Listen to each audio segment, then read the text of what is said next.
Chers frères et sœurs bien-aimés du Christ, lundi dernier, dans le journal Ouest France, le père Jean-Marie Petitclerc, prêtre salésien de Don Bosco et éducateur à Lyon auprès des jeunes, dans une tribune, disait ceci pour sensibiliser l'opinion à la crise qui frappe notre monde, notamment en parlant des jeunes qu'il connaît particulièrement. Il disait: voici qu'au nom de la protection des aînés, la société veut leur confisquer leur année de jeunesse, d'autant qu'il nous faut rappeler que ce sont eux qui vont être les premières victimes de la crise économique qui s'annonce. Et je vous invite à lire ou à relire cette tribune qui m'a, moi, interpellé et aussi conforté dans le souci porté à nos jeunes et nos enfants en ce temps de crise. Il y a plein de débats entre experts, médecins, politiques, journalistes, mais la parole des plus jeunes est aussi confisquée par le stress des adultes. Alors d'abord, réjouissons-nous de la rentrée qui a pu avoir lieu malgré des conditions compliquées, et les enjeux sont vraiment fondamentaux et cruciaux. Mais il nous faut vraiment remettre le Christ au centre, au cœur de notre vie, pour retrouver du bon sens et choisir l'essentiel, sans être esclave de la peur de la mort dont le Christ nous a libérés, comme le dit la lettre aux Hébreux au chapitre 2. C'est de cette libération du péché et de la mort dont nous parle aussi la parole de Dieu de ce dimanche. Et j'aimerais en faire l'écho en parlant de décentrement, de pardon et de pro-Christi, de pour le Christ, dans notre combat spirituel. Alors de décentrement, tout d'abord. Chers amis, prenons conscience que plus les gens, plus nous-mêmes, sommes centrés sur nous-mêmes, sur notre moi, et plus nous sommes fragiles et manipulables, car isolés, déracinés, écrasés par notre ego. Alors qu'à l'inverse, plus nous sommes donnés, plus nous sommes libres, et en capacité de résister à des pressions extérieures et des tentatives de manipulation.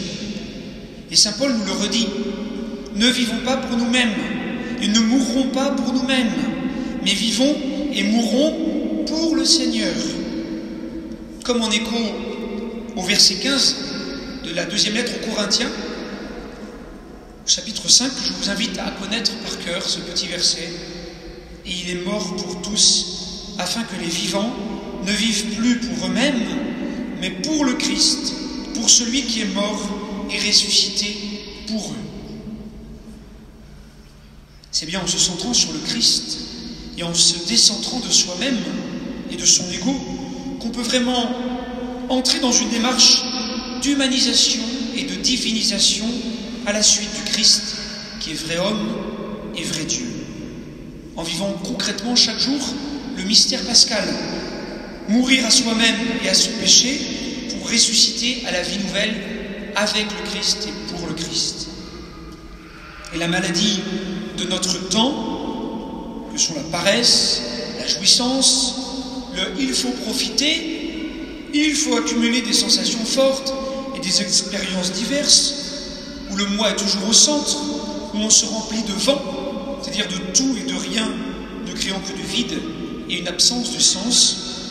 Tout cela détruit in fine la personne humaine qui se replie sur elle-même et s'atrophie petit à petit. Le cœur ne sait plus aimer, car il ne sait plus se donner. Il est trop centré sur lui-même. Alors centrons-nous sur le Christ. Et cela passe, se donner passe par le pardon, par le pardonner. Le pardon, chers amis. Le pardon dont parle Jésus dans cette parabole saisissante de l'Évangile. Relisez-la. Moi, c'est une parabole qui m'a toujours saisi profondément, qui m'a bouleversé. Cette dette que remet le roi est inouïe. 10 000 talents, 60 millions de pièces d'argent, précise l'Évangile. Et si l'Évangile le précise, c'est pas pour rien. C'est pour vous dire que cette somme est gigantesque. En vérité, elle est impossible à rembourser. Et si cela est précisé, c'est pour montrer qu'aucun de nous ne peut rembourser à Dieu sa dette. Aucun de nous. Tous nos efforts ne suffiraient pas. Il n'y a que la grâce de Dieu qui peut sauver et pardonner en vérité totalement.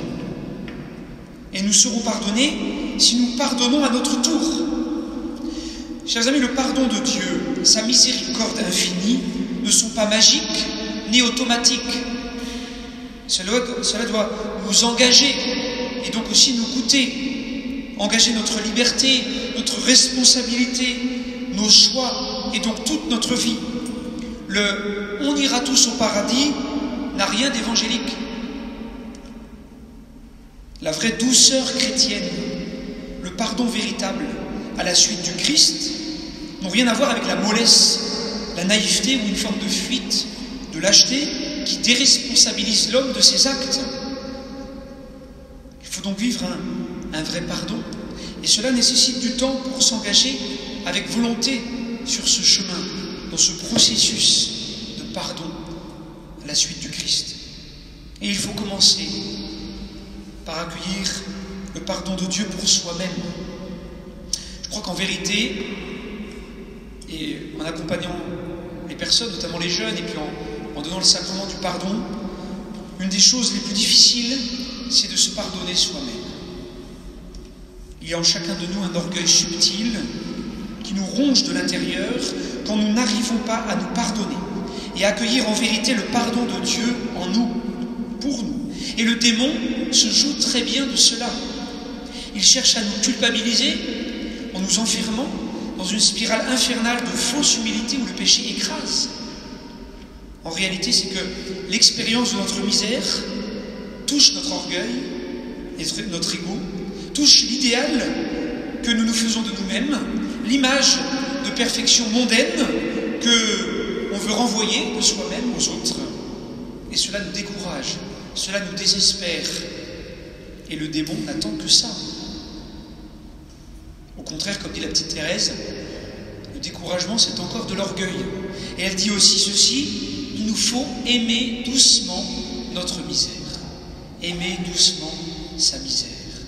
Pour entrer dans une vraie attitude d'humilité et un vrai pardon de Dieu, et ainsi ne dépendre que du Seigneur, que de sa grâce pour être sauvé. Cela est alors vraiment pacifiant et il y a plus de disponibilité en nous pour faire plus de place au Christ et laisser le Christ en nous détruire le péché et par là nous sanctifier, nous transfigurer, nous sauver. Et nous faut donc tout faire pro Christi, pour le Christ, chers amis. C'est mon troisième point. Chers amis, dans le combat spirituel que nous avons à mener chaque jour, il nous faut sans cesse choisir le Christ, chaque matin, chaque jour, et tout faire pour le Christ, mais de manière positive, de manière constructive. Si nous menons le combat en essayant d'agir contre le mal, contre le démon, contre le péché, déjà nous leur donnons trop de place. Et Satan n'attend que ça pour nous obséder, détourner du Christ et piéger, nous faire piéger, pour nous faire tomber. Ce qu'il faut vivre, c'est vivre pour le Christ, pro-Christi, de fixer notre regard sur Jésus-Christ et laisser le Christ mener le combat en nous pour détruire le péché et le mal à la racine. Frontalement, contre le mal, nous perdrons. Nous sommes trop faibles, trop fragiles. Il nous faut passer par le Christ et dans le Christ pour vaincre avec le Christ, ou plutôt laisser le Christ vaincre en nous. Et le Christ pourra même se servir de nos faiblesses, de notre misère et même de notre péché pour faire grandir notre humilité et pour nous sanctifier. Il faut le laisser agir en se centrant sur le Christ. Ainsi, en ce temps de crise, chers amis, il nous faut retrouver le chemin de l'essentiel. Alors cette semaine et la semaine dernière à Sainte-Ursule, où je faisais la rentrée avec aussi les collégiens et les lycéens pour représenter la pastorale, et j'entendais justement toutes les consignes que recevaient les jeunes en matière de risque d'attentat, en matière de risque écologique, et maintenant en matière de risque sanitaire. Je me disais que le contexte était vraiment anxiogène, voire vraiment traumatisant pour nos enfants et nos jeunes. Et le masque n'arrangeant rien, étant une barrière. quand on sait la nécessité de la confiance en l'autre pour grandir et pour se construire, et que depuis des mois, nos enfants et nos jeunes sont obligés de se méfier, de se défier avec suspicion et peur de l'autre d'une certaine manière, je trouve cela vraiment très très inquiétant pour demain. Nous faisons que faire une totale confiance, encore plus aujourd'hui, en celui qui jamais ne déçoit, Jésus-Christ. Et cette crise doit nous inviter à relativiser ce qui est secondaire afin d'aller à l'essentiel, le salut et la vie éternelle avec Jésus-Christ, qui commence dès maintenant, donnant sens à notre existence dès aujourd'hui. Et ça commence, chers amis, par la prière quotidienne, la prière personnelle et en famille, pour se décentrer de soi en se centrant sur le Christ, en choisissant le Christ. Alors, chers amis, prenons exemple sur la Vierge Marie, Notre-Dame de France qui pèlerine, Notre-Dame de Pellevoisin aujourd'hui. Marie qui n'a rien gardé pour elle et qui a tout donné dans la confiance, dans la foi, dans l'espérance, en suivant son Fils jusqu'au bout. Confions-nous à sa prière de mère. Et avec elle, demandons comme Mère Teresa qui disait « Je ne prie pas pour avoir du succès, je prie pour être fidèle. » C'est-à-dire avoir foi, confiance. Je prie pour être fidèle. Prions pour être fidèles dans les petites choses où Dieu nous attend quotidiennement, avec joie et amour, en nous donnant généreusement. Saint Paul le répète, Dieu aime celui qui donne joyeusement. Dieu aime celui qui donne joyeusement. À la suite de Jésus qui nous aurait dit, vous avez reçu gratuitement, donnez gratuitement. Oui, chers frères et sœurs, donnons notre vie, pardonnons, abandonnons-nous au Seigneur. C'est là le vrai chemin de la liberté et de la joie, vers la vie éternelle. Je vous salue Marie, pleine de grâce. Le Seigneur est avec vous. Vous êtes bénie entre toutes les femmes, et Jésus, le fruit de vos entrailles, est béni. Sainte Marie, Mère de Dieu, priez pour nous pauvres pécheurs, maintenant et à l'heure de notre mort. Amen. Notre-Dame de Pellevoisin,